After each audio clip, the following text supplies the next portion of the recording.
आप सभी का स्वागत है। आप देख रहे हैं खबर समय जगत और मैं आपके साथ जया वाजपेयी।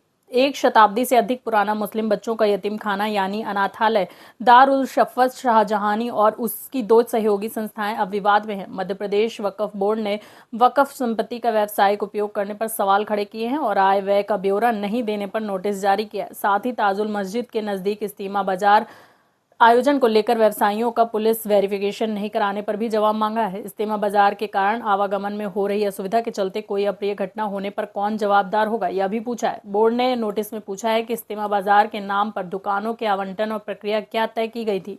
जिन व्यवसायियों को दुकानों का आवंटन किया गया है उनका क्या पुलिस वेरिफिकेशन कराया गया है। साथ ही वक्फ परिसर में फैली दुकानों की संख्या, नक्शा, आवंटन की शर्तें, आवंटन अवधि आदि के बारे में भी विस्तृत जवाब मांगा है। नोटिस में संस्था को चेतावनी दी गई है कि उसने बोर्ड के नोटिस का जवाब नहीं दिया तो वह वैधानिक कार्यवाही करेगा।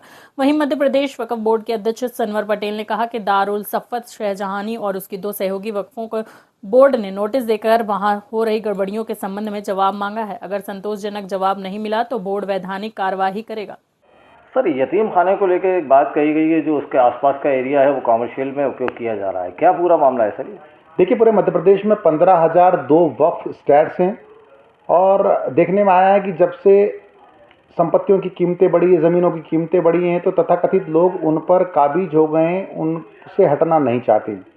और जब ये सब चीज़ों का हमने भौतिक सत्यापन करवाया है तो देखा गया कि हमारे भोपाल वक्फ बोर्ड से लगा हुआ एक बड़ी संपत्ति, एक बड़ा वक्फ, उसमें 3 वक्फ आते हैं। वो तीनों वक्फ पर यतीम खाने के जो जिम्मेदार लोग हैं, जो उसका प्रबंधन करते हैं, उन्होंने यतीम खाने का तो प्रबंधन करे और अच्छे से करे, कानूनन करे, उसमें कोई मनाही नहीं है। लेकिन उसके साथ साथ जो उसके आसपास संपत्तियां हैं, उन संपत्तियों का कमर्शियल उपयोग करके सैकड़ों दुकानदारों को बिना पट्टा अधिनियम का पालन करे, बिना उनका पुलिस वेरिफिकेशन करे, बिना किसी पारदर्शिता के यहाँ देश भर के दुकानदारों को दुकानें दी गई है।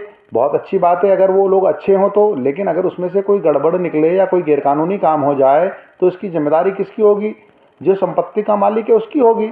इसलिए हमने उनको तत्काल नोटिस दिया है और कहा है कि आप बरसों से इन सब चीज़ों का हिसाब नहीं दे रहे हैं। वर्तमान में भी आपने जिन लोगों को किराएदारी की है उनको किस नियम से की है, कैसे नक्शा बनाया है, कैसे आवागमन के साधन होंगे, कैसे पुलिस वेरिफिकेशन होगा, इन सब की जानकारी हमको तत्काल दें और सारे हिसाबात हमको दें, वरना आप पर वक्फ अधिनियम के तहत कार्रवाई की जाएगी। सर, जो व्यापारी जो दुकान लगाते हैं उसका पैसा भी क्या यतीम खाने के वाले रखते हैं? हाँ, वक्फ बोर्ड को नहीं आता है तो फिर ये जो देता है वही रखेगा।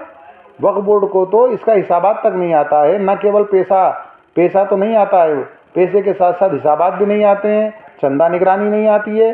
कुछ लोगों ने वक्फ की संपत्तियों को अपनी संपत्ति की तरह उपयोग कर रहे हैं, जो सरासर गलत है और ऐसे लोगों पर यह वक्फ बोर्ड कानूनी तरीके से कार्रवाई करने का काम करेगा। इसी जगह एक हॉस्पिटल भी संचालित हो रहा है सर। कोई रिकॉर्ड में नहीं है यहाँ, ये सब बाले चल रहे हैं। ये भी एक सवाल उठेगा, हम बात करेंगे CMHO महोदय से कि किस बिहाफ पर इनको परमिशन से दी गई है।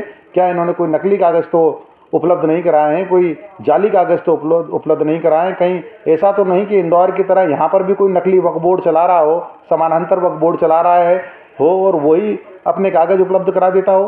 क्योंकि मुझे जहाँ तक मेरी जानकारी में है कि हॉस्पिटल चलाने के लिए जो ज़रूरत होती है, जो लाइसेंस के लिए ज़रूरी चीज़ें होती है, उसमें उनको रेंट का एग्रीमेंट देना जरूरी है। और रेंट कौन कर रहा है? अगर मकान मालिक रेंट नहीं कर रहा है तो ये शिकमी किराएदारी थोड़ी ना चलेगी। अब ये सब यहाँ नहीं चलेगा। आप देख रहे थे भोपाल से आदित्य सराठे की रिपोर्ट। इस तरह खबरों को देखने के लिए सब्सक्राइब करें खबर समय जगत।